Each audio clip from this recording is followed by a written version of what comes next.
পারস্য উপসাগরের ঘোলাটে পানির নিচে এমন একটা ঘটনা ঘটে গেছে যা হয়তো পুরো বিশ্বের ক্ষমতার ভারসাম্যকে উল্টে পাল্টে দিতে পারে। ইরান দাবি করছে তারা আমেরিকার একটা অত্যাধুনিক পারমাণবিক সাবমেরিন ডুবিয়ে দিয়েছে। $3.4 বিলিয়ন খরচ করে বানানো ভার্সিনিয়াস ক্লাসের এই যুদ্ধযানটি এখন সমুদ্রের তলদেশে পড়ে আছে।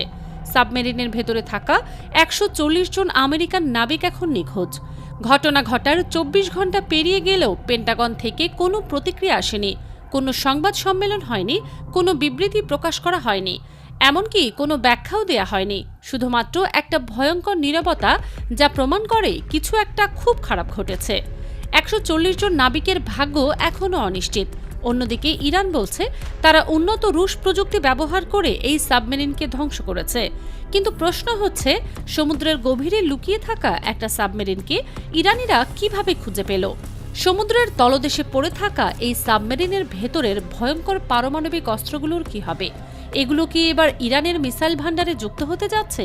আর যদি ডুবে যাওয়া এই যুদ্ধযানের নিউক্লিয়ার রিঅ্যাক্টরে বিস্ফোরিত হয়, তাহলে কোন কোন দেশ বিশ্বের মানচিত্র থেকে মুছে যেতে পারে? সবচেয়ে বড় রহস্য হল, নিজেদের পারমাণবিক সাবমেরিন এবং তার মরণাস্ত্র ইরানের হাতে চলে যাচ্ছে জানার পরও কেন মার্কিন নৌবাহিনী হরমুজ প্রণালী দিয়ে উদ্ধার অভিযান চালাচ্ছে না? এর আসল কারণটা কি হতে পারে? এই রহস্যময় ঘটনা শুরু হয় গত 17 এপ্রিল তারিখে। সেদিন পেন্টাগনের সেন্ট্রাল কমান্ডের সাথে পারস্য উপসাগরে টহল দিচ্ছিল যে ভার্সিনিয়াস ক্লাসের সাবমেরিন USS কলোরাডো, সেটা হঠাৎ করে সব ধরনের যোগাযোগ হারিয়ে ফেলে। বিশ্বের সবচেয়ে আধুনিক যোগাযোগ ব্যবস্থা থাকার পরও সাবমেরিনটা যেন মুহূর্তেই বাষ্প হয়ে গেল। শুরুতে পেন্টাগনের কর্মকর্তারা ভেবেছিলেন হয়তো কোনো প্রযুক্তিগত সমস্যা রয়েছে, কিন্তু যখন সাবমেরিনের জরুরি অবস্থান সূচক যন্ত্রও কাজ করল না, তখন ওয়াশিংটনের ক্ষমতাসীনদের মধ্যে আতঙ্ক ছড়িয়ে পড়ে। তারা বুঝতে পারেন এটা কোনো সাধারণ দুর্ঘটনা নয়।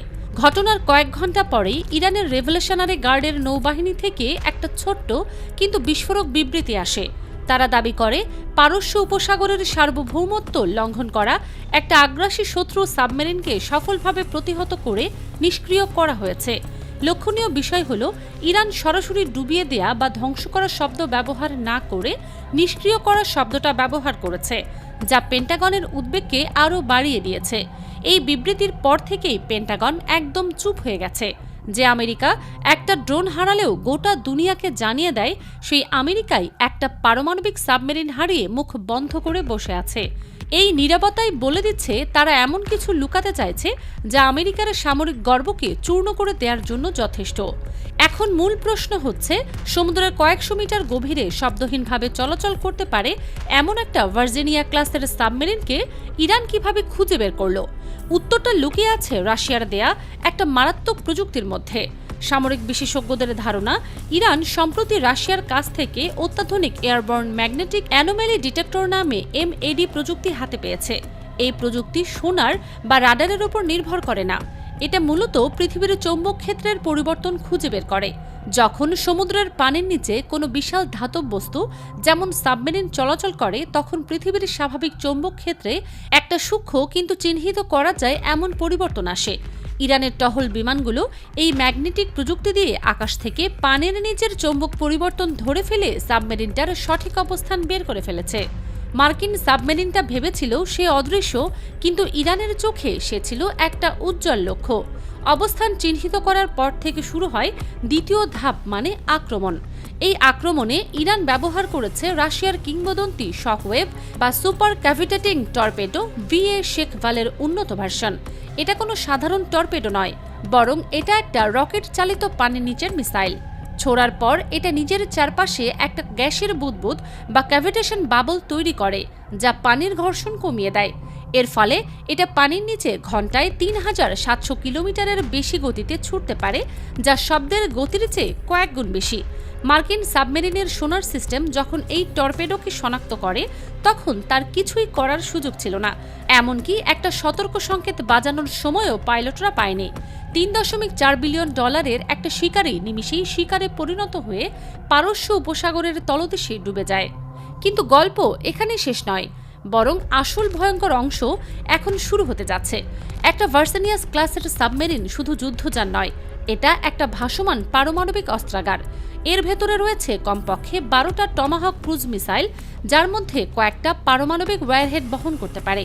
আছে অত্যাধুনিক MK-48 টর্পেডো। এইসব মরণাস্ত্র এখন পারস্য উপসাগরের তলদেশে ইরানের নাগালের মধ্যে পড়ে আছে। এখানেই উঠে আসছে ইরানের সবচেয়ে গোপন এবং মারাত্মক কমান্ডো ইউনিট SNSF এর কথা। গোয়েন্দা সূত্রের তথ্য অনুযায়ী ইরানের SNFS এর একটা বিশেষায়িত ডিপসি সালভেজ ইউনিট আছে, যারা গভীর সমুদ্র থেকে বিভিন্ন জিনিস, এমনকি সাবমেরিন তুলে আনার জন্য বিশেষভাবে প্রশিক্ষিত। তাদের হাতে আছে রাশিয়ান কনসোল বা Mir class deep submersible vehicle, যা কয়েক হাজার মিটার গভীরে কাজ করতে সক্ষম। এখন সবচেয়ে বড় আশঙ্কা হল SNSF এর পরবর্তী পদক্ষেপ কি হবে। তারা কি সত্যিই আমেরিকার এই ডুবে যাওয়া সাবমেরিন থেকে টমাহক মিসাইলগুলো উদ্ধার করে নিজেদের অস্ত্রভাণ্ডারে রাখবে? যদি তারা একটাও পারমাণবিক ওয়্যারহেড বহনক্ষম টমাহক মিসাইল হাতে পায়, তাহলে আঞ্চলিক ক্ষমতার ভারসাম্য রীতিমতো উল্টে যাবে। ইরান তখন আর শুধু একটা আঞ্চলিক শক্তি হিসেবে থাকবে না, বরং পরিণত হবে একটা পারমাণবিক পরাশক্তিতে, যার নাগাল পৌঁছে যাবে ইউরোপ পর্যন্ত। এর চেয়েও জরুরি বিপদ হল সাবমেরিনটার নিউক্লিয়ার রিয়েক্টর নিয়ে। যদিও আধুনিক সাবমেরিনের রিয়েক্টরগুলো খুবই সুরক্ষিত থাকে, কিন্তু এত বড় একটা বিস্ফোরণের পর এর কাঠামো কতটা অক্ষত আছে কেউ জানে না।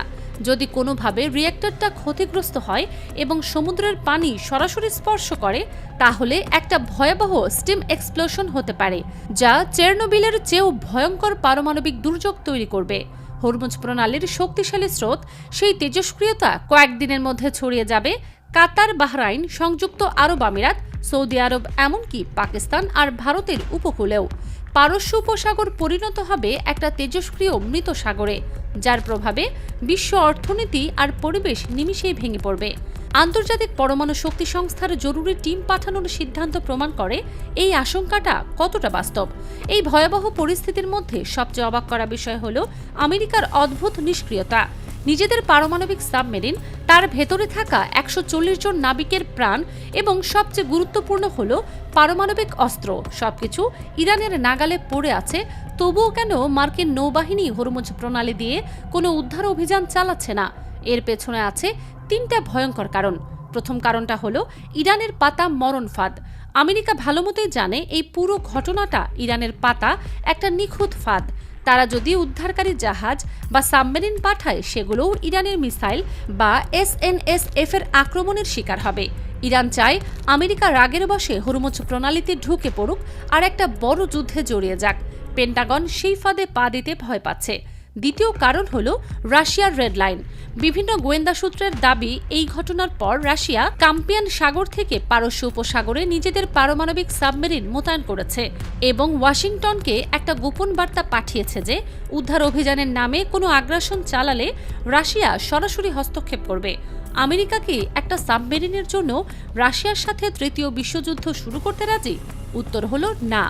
তৃতীয় আর সবচেয়ে লজ্জাজনক কারণ হলো পেন্টাগন হয়তো মেনে নিয়েছে যে সাবমেরিন আর তার অস্ত্রগুলো তাদের নাগালের বাইরে চলে গেছে। এখন উদ্ধার অভিযানের নামে আরও সৈন্য আর সরঞ্জাম হারানোর চেয়ে চুপচাপ বসে অপমান সহ্য করাটাই তারা ভালো মনে করছে। এই চূড়ান্ত ব্যর্থতার দায় চাপানোর জন্যই প্রতিরক্ষা মন্ত্রী পিট হেগসেথ এক কলমের আঁচড়ে নৌসচিব জন সি ফ্যালনকে বরখাস্ত করেছেন, যাতে বিশ্বের কাছে মনে হয় তারা ব্যবস্থা নিচ্ছে। কিন্তু এটা শুধুই একটা নাটক। আমেরিকা আজ এমন একটা ফাঁদে আটকা পড়েছে যেখান থেকে বের হওয়ার কোনো রাস্তা তারা দেখছে না। তাদের বিলিয়ন ডলারের প্রযুক্তি আর পারমাণবিক অস্ত্র এখন তাদের গলার কাটা হয়ে দাঁড়িয়েছে। ইরানের হাতে এগুলো চলে যাবার আশঙ্কায় ওয়াশিংটন কাঁপছে। পারস্য উপসাগর এখন আমেরিকার জন্য একটা গণকবরে পরিণত হয়েছে। বিশ্লেষকরা বলছেন, এই ঘটনা আমেরিকার সুপার পাওয়ার হিসেবে পতনের স্পষ্ট লক্ষণ। আগামীতে বিশ্বের ক্ষমতার ভারসাম্য কোন দিকে যাবে সেটাই এখন দেখার বিষয়।